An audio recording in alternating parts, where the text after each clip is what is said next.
What you can see here is that, I'll turn this off just so you can hear it, I have a slice to MIDI rack that I've already sliced up, and I'll just play it for you real quick.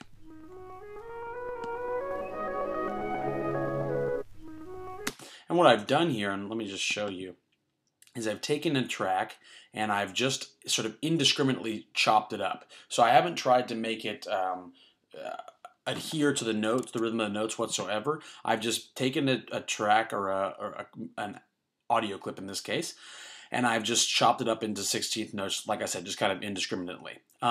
This is actually, I like to do this because it adds to the glitchiness of the effect, or glitchiness is an overused word, but it adds a little bit more complexity to it. If you chop it up to, and this is clearly up to you, but I like to do it sort of so that you get some clicking, you get some odd, you get things starting in the middle of notes, stuff like that. And that's the kind of effect that you get when you just slice to MIDI just based on the quantization and not based on, say, warp markers where you might set them at the beginning of notes, okay? So I have this going at right now, and so let's just listen to how this sounds when I add the random effect on it.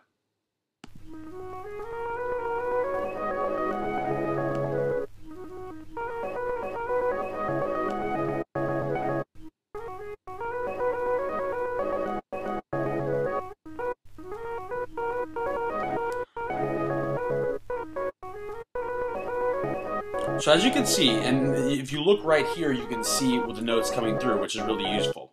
So when you turn the random effect off, it just goes nicely through these different paths. Turn the random effect on,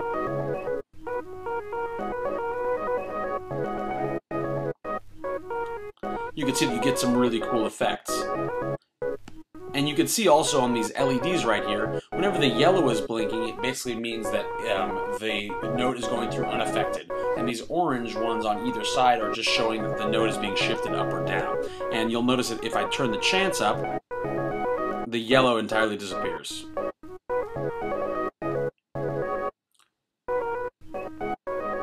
I'm going to turn this down to about 67.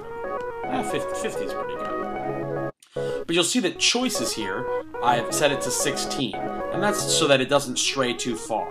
But if I go, let's say, to 1, so you see it's pretty much still following that same zigzag pattern, because it's only able to shift within one half step of the original note coming through.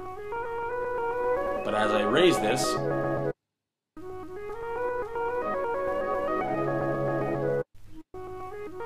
you start to get more and more options, more and more of a range.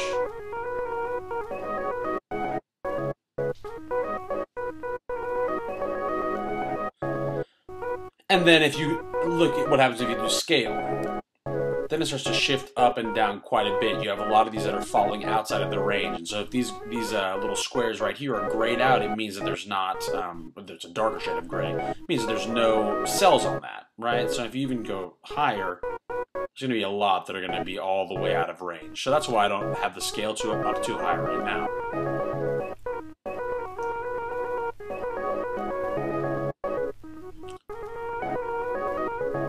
And you can see if I just turn on add, this negative LED will never light up.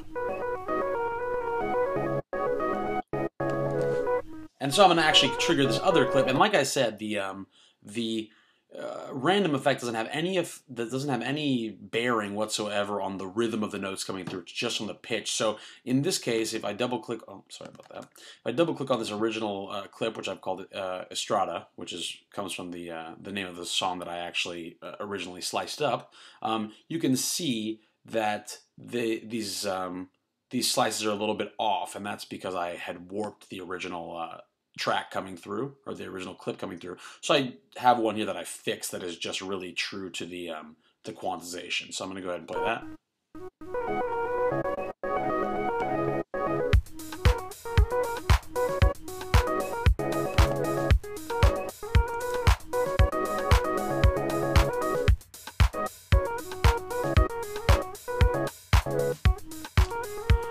So you can see, this is the kind of thing, and this is something that and you might notice here that a lot of these random notes are falling outside of the range of the drum machine, or the drum rack rather, and thus you get these periodic rests. And I actually like that, and I like to do that quite a bit on purpose, because that way it has a lot of rhythmic variation that I didn't necessarily plan for, which is really useful.